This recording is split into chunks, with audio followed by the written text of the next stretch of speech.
વડોદરા જિલ્લામાં બુટલેગરોનું સામ્રાજ્ય જોવા મળી રહ્યું છે. ગરીબ અને શ્રમજીવી વર્ગના પરિવારને બરબાદ કરતા બુટલેગરોને પોલીસની સીધી છત્રછાયા મળી રહી છે, જેને લઈને બેરોકટોક શરાબનો વેપલો ધમધમી રહ્યો છે. ડભોઈ તાલુકાના કાયાવરોડ આઉટપોસ્ટ વિસ્તારમાં આવતા મોટા હબીપુર ગામે બુટલેગરોના સામ્રાજ્યનો એક પુરાવો મળવા મળ્યો છે, જ્યાં બેરાકટોક શરાબની ભઠ્ઠીઓ ધમધમી રહી છે, જેનાથી કેટલાક પોલીસ જવાનોની છત્રછાયા ફલિત થાય છે. ગાંધીના ગુજરાતમાં દારૂબંધી છે અને આ કાયદો હવે કાગળ પર જોવા મળી રહ્યો છે. પોલીસ સબ સલામતના દાવા કરે છે, પણ જમીનની હકીકતો તો કંઈક અલગ જ છે. સ્થાનિક પોલીસ જવાનોની છત્રછાયામાં બુટલેગરો બેફામ રીતે દેશી શરાબનું ઉત્પાદન કરે છે, જ્યારે શરાબનો જથ્થો છેક શહેર સુધી પહોંચાડવામાં આવે છે.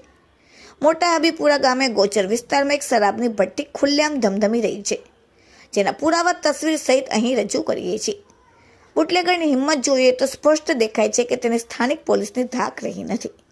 વિસ્તારમાં પોલીસની સતત પેટ્રોલિંગ હોવા છતાંય આટલું મોટું સામ્રાજ્ય કેવી રીતે ઊભું થયું એ પ્રશ્ન થાય છે.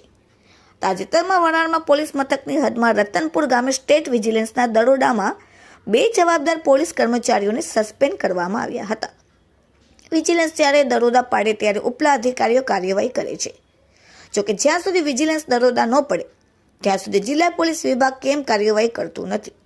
આજે અહીં ડભોઈના મોટા હબીપુરામાં ચાલતી શરાબની ભઠ્ઠીઓ પુરાવા સહિત રજૂ કરી છે.